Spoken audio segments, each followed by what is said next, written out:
नमस्कार दोस्तों, मैं सीमा सिलावट आप सभी का बहुत बहुत स्वागत करती हूँ मेरी इस वीडियो में। दोस्तों, अभी जो मेरा टॉपिक चल रहा है वो है कुंडली बनाना और देखना सीखे पार्ट सेकंड। आज की ये मेरी वीडियो है। पिछली वीडियो में मैंने आपको बताया था कि जब हम किसी की भी कुंडली बनाते हैं या देखते हैं तो उसके लिए हमें किन किन बातों का ध्यान रखना चाहिए। उसके लिए मैंने आपको बताया था कि ये 12 घर होते हैं, 12 हाउस होते हैं, 12 भाव जिसे हम कहते हैं, वो कभी भी चेंज नहीं होते हैं। 12 राशियां होती हैं, वो राशियां चेंज होती हैं। 9 ग्रह होते हैं, वो चेंज होते रहते हैं। लेकिन ये जो 12 घर हैं वो हमेशा एज इट इज वहीं के वहीं रहते हैं, वो कभी चेंज नहीं होते हैं। और इन 12 घर से हम हर घर से, हर भाव से क्या क्या देख सकते हैं वो मैंने आपको पिछली वीडियो में बताया था।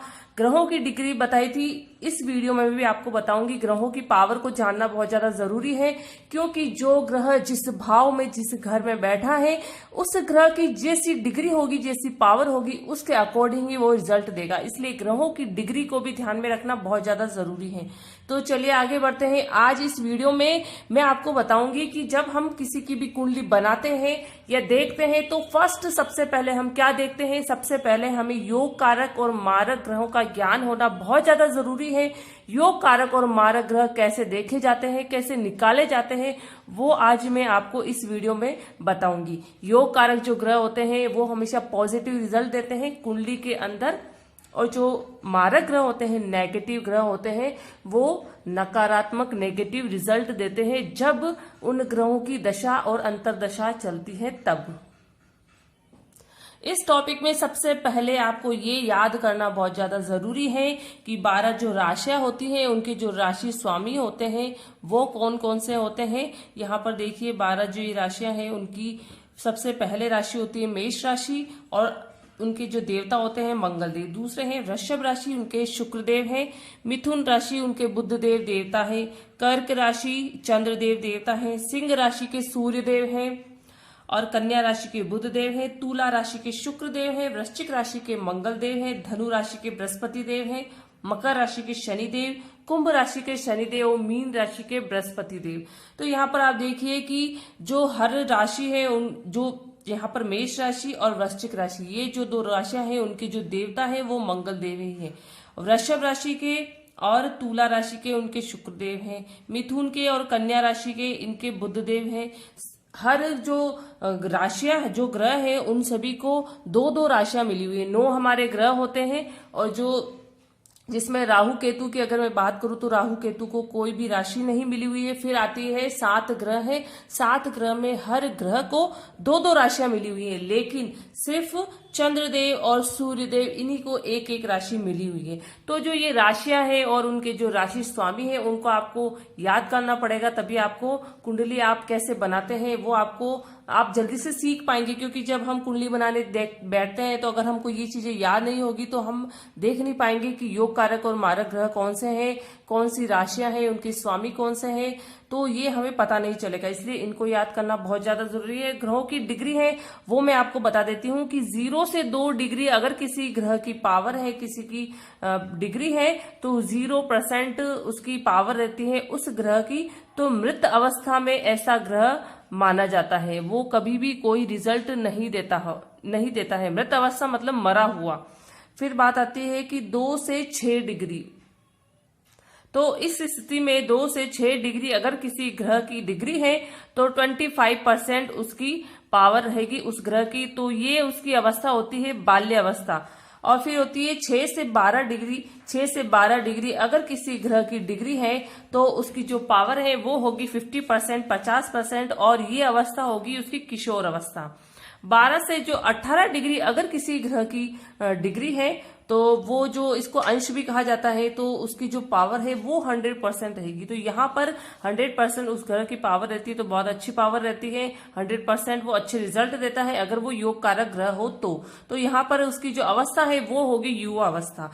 फिर होती है 18 से 24 डिग्री।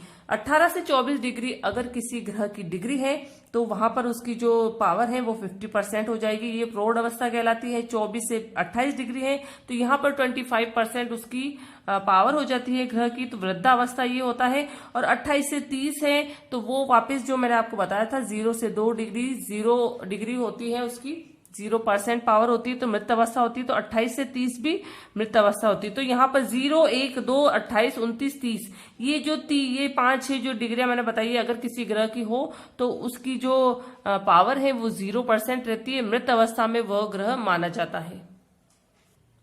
और जब हम कुंडली में योग कारक और मारक ग्रह निकालते हैं तो एक और चीज है जो हमें ध्यान में रखना बहुत ज्यादा जरूरी है कि शत्रुता और मित्रता किन किन ग्रहों के बीच में होती है, उसके हिसाब से भी ग्रह रिजल्ट देते हैं, उसके हिसाब से भी योग कारक और मारक ग्रह निकाले जाते हैं। तो यहाँ पर मैं आपको ये चीज भी बता देती हूँ, पिछली वीडियो में भी मैंने आपको बताया था कि शत्रु और मित्र जो ग्रह है वो कैसे देखे जाते हैं, कौन कौन से होते हैं। देखिए ये टीम है, ये पूरी ये है देवताओं की टीम है और ये है दानवों की टीम। तो यहाँ पर देखिए देवताओं की टीम में सूर्यदेव, चंद्रदेव, बृहस्पति देव और मंगल देव। और यहाँ पर देखिए दानवों की टीम में है शनिदेव, शुक्रदेव, राहुदेव और केतुदेव। तो ये जो पूरी देवताओं की टीम है इसमें ये जो 4 ग्रह है इनकी इस टीम से बिल्कुल नहीं बनती है। और ये है दानवों की टीम, शनि, शुक्र, राहु और केतु देव। तो और इन जो दानवों की टीम है इनकी देवताओं की टीम से नहीं बनती, तो इस टीम की इससे नहीं बनती है और इस टीम की इससे नहीं बनती। ये सारे जो ग्रह है इसके शत्रु हैं, ये सारे जो 4 ग्रह है वो इसके शत्रु हैं। और फिर है बीच में हमारे बुध देव हमारे एक माध्यम है, बीच की मीडिया है। तो इनकी जो है वो शत्रुओं से दानवों की टीम में भी सबसे बनती है और देवताओं की टीम में भी 2 ग्रह से छोड़ के बाकी के 2 ग्रहों से उनसे उनकी मित्रता है। तो यहाँ पर देखिए जो बुध देव है, बुध देव के सूर्यदेव और चंद्रदेव इनसे मित्रता है बुध देव की। और एक तो जो सूर्यदेव है उससे बुधदेव की मित्रता है, चंद्रदेव है उससे मित्रता नहीं है, बुधदेव की अति शत्रुता है। बृहस्पति देव है उससे अति मित्रता है बुध देव की। कई ज्योतिष बताते हैं कि बुध देव और बृहस्पति देव है वो आपस में शत्रु है, लेकिन ऐसा नहीं है। आप देखिए बृहस्पति देव जो है वो ज्ञान के देवता है और बुध देव है वो बुद्धि के देवता है। तो ये तो दोनों एक दूसरे के पूरक ही हो गए हैं, क्योंकि ज्ञान के बिना बुद्धि का भी कोई मतलब नहीं है और बुद्धि के बिना भी ज्ञान का कोई मतलब नहीं। ये दोनों एक दूसरे के पूरक है, ये दोनों हमेशा साथ साथ चलते हैं। इसलिए बृहस्पति देव और बुध देव भी आपस में मित्र है, शत्रु नहीं है। और फिर बात आती है मंगल देव। मंगल देव जो है वो बुध देव के अति शत्रु है। तो जो चंद्र देव है और मंगल देव है ये अति शत्रु है बुध देव के। सूर्य देव और बृहस्पति देव अति मित्र है बुध देव के।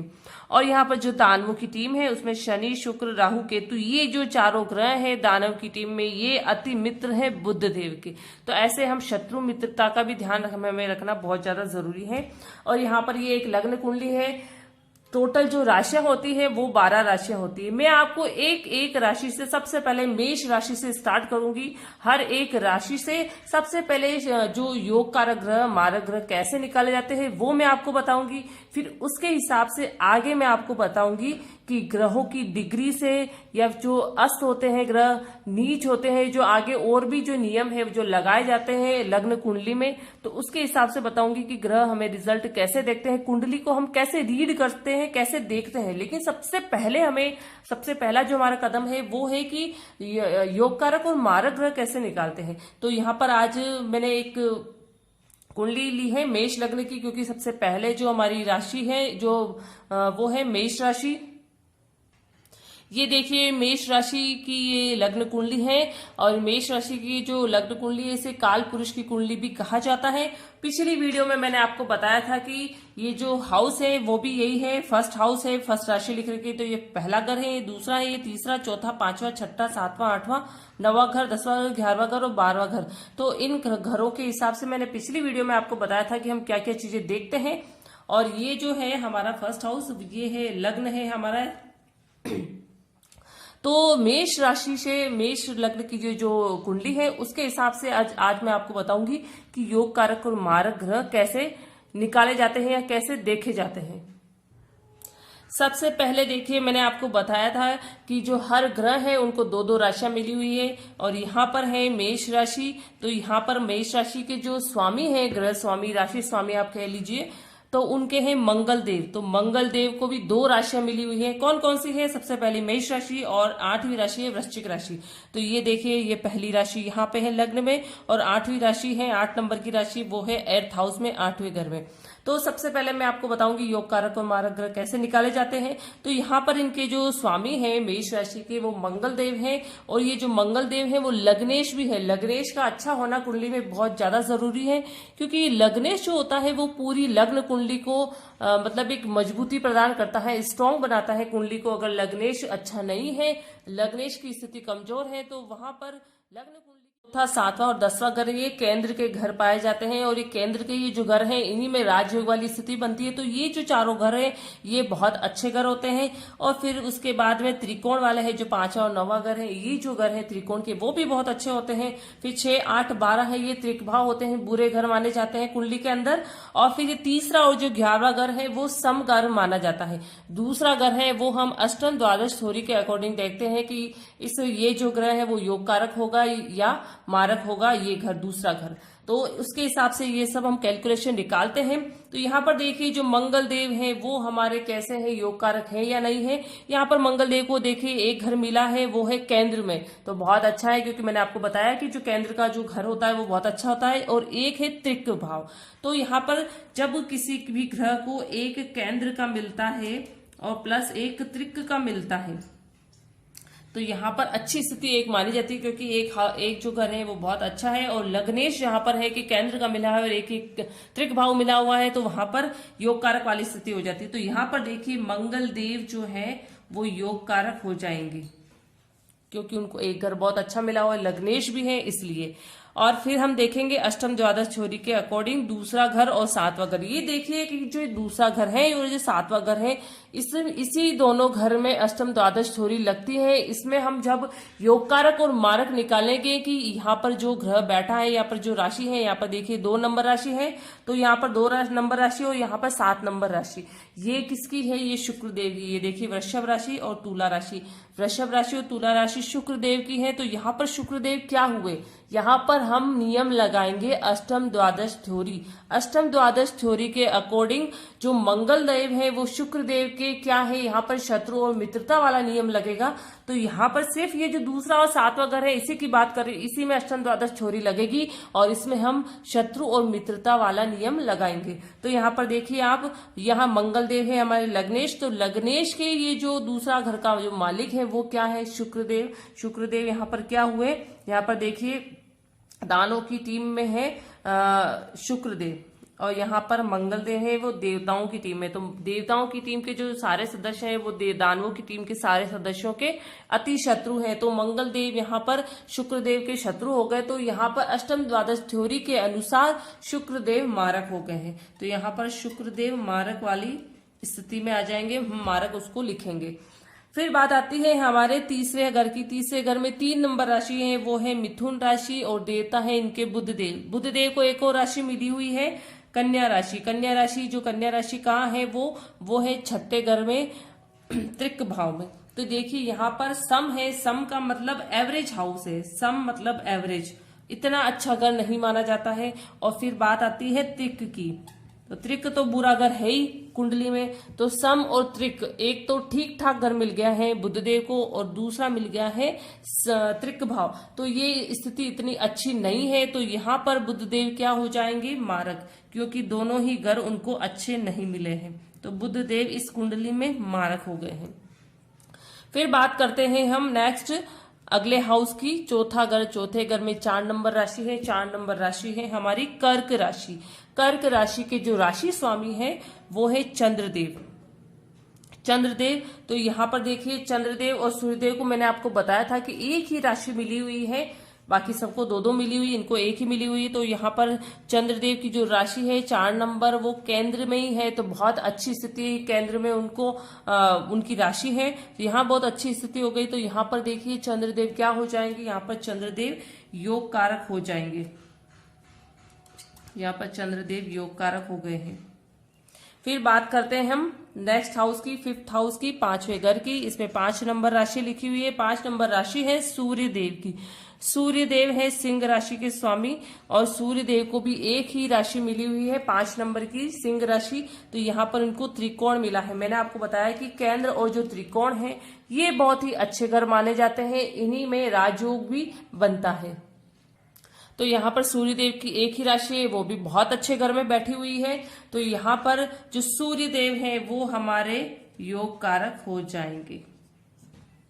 फिर बात करते हैं हम नेक्स्ट 6 नंबर बुध देव हमने कर ही लिया है।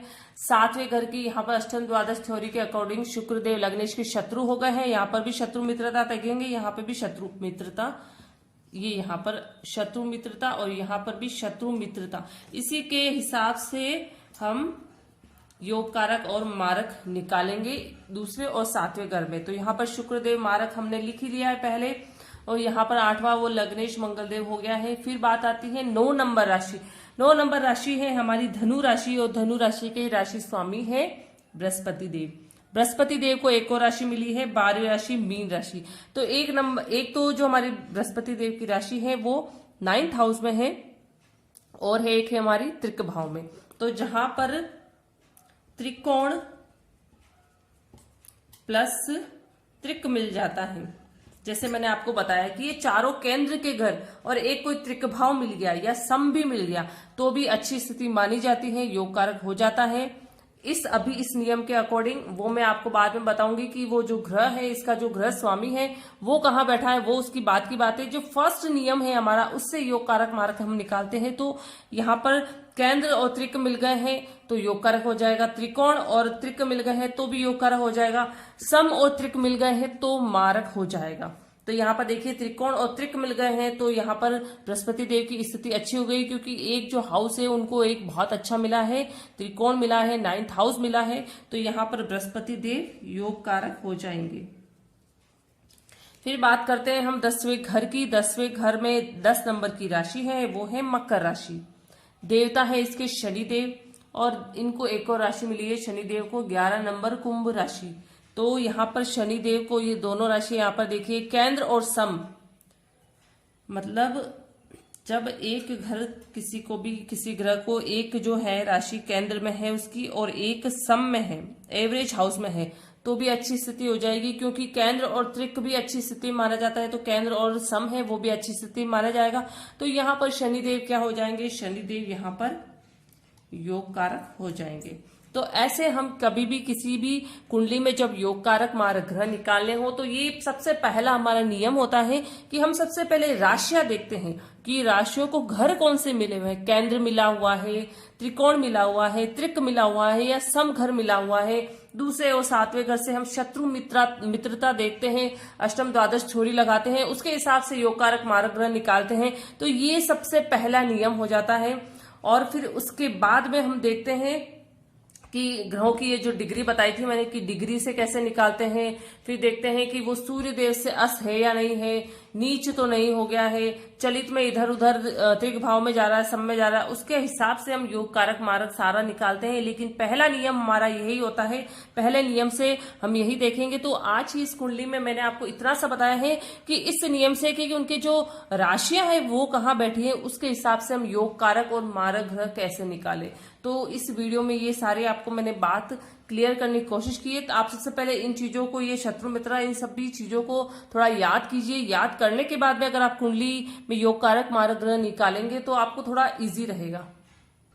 तो दोस्तों आज की ये मेरी वीडियो आपको कैसी लगी है, बहुत इजी तरीके से मैं अपनी तरफ से कोशिश कर रही हूँ कि आपको जो कुंडली आप बनाएं या देखें या उसको रीड करें वो अपनी लैंग्वेज में मैं कोशिश कर रही हूँ, इजी वे में, कि आप समझ सके, देख सके, खुद योग कारक मारक ग्रह निकाल सके, क्योंकि बहुत ज्यादा जरूरी है। कहीं कुंडली हमारे पास आती है ऐसी जिसमें जो रत्न है वो भी गलत सजेस्ट कर देते हैं कस्टमर को, फिर वो उसको पैसा खर्च करके उस रत्न को पहनते हैं और उनको उल्टे उनके जो नेगेटिव रिजल्ट मिलते हैं, कई नुकसान भी भुगतना पड़ता है। तो ये चीज सही नहीं है। ज्योतिष शास्त्र हमारा जो भारत का बहुत पुराना पुरानी विद्या है तो उस विद्या को आप सीखिए, सही तरीके से सीखिए। बहुत सारी वीडियो है यूट्यूब पे, लेकिन आपको जो लगता है कि हाँ लॉजिकल, ये लॉजिक बिल्कुल सही बैठ रहा है और सही लॉजिक से आप कुंडली बनाना सीखिए, ताकि आपको भी कभी कोई गलत अगर आपको राय दे तो आप उसको समझ सके कि ये जो चीज है मेरे लिए सही नहीं है। आप अपने कुंडली में खुद अपने ग्रहों को देखकर उनकी जो नकारात्मकता है उसको खुद आप कम कर सकते हैं। खुद थोड़ा जो बेसिक नॉलेज है वो होना बहुत ज्यादा जरूरी है, क्योंकि आजकल बहुत ज्यादा देखा जाता है कि सिर्फ मैं किसी एक ज्योतिष का नाम नहीं ले रही हूँ, लेकिन कई ऐसी कुंडलियां आती हैं जहां पर गलत गलत जो उनको राय दे देते हैं कुंडली से, वो रत्नों से रिलेटेड या कुछ भी, तो उनको अलग उसका मतलब ज्यादा खराब उनको खामियाजा उसका नुकसान भुगतना पड़ता है। तो इसके लिए आप बेसिक जो अपना नॉलेज है वो आप जरूर ले लीजिए। चाहे आपको थोड़ा बहुत इंटरेस्ट हो तो आप खुद अपनी कुंडली बनाना सीखिए, ताकि आप खुद देख सकते हैं कि मैं क्या चीज पहन सकता हूँ, क्या चीज नहीं कर सकता हूँ। कम से कम आपको इतना नॉलेज आपको इस वीडियो से जरूर हो जाएगा। तो दोस्तों, आपको ये वीडियो कैसी लगी है प्लीज मुझे कमेंट बॉक्स में कमेंट जरूर करें। अगर आपको कुछ भी डाउट हो तो भी आप मुझे कमेंट बॉक्स में कमेंट करके पूछ सकते हैं। मेरी वीडियो को ज्यादा से ज्यादा लाइक करें, शेयर करें, और अगर अभी तक आपने मेरे चैनल को सब्सक्राइब नहीं किया है तो प्लीज मेरे चैनल को सब्सक्राइब जरूर करें। Thank you.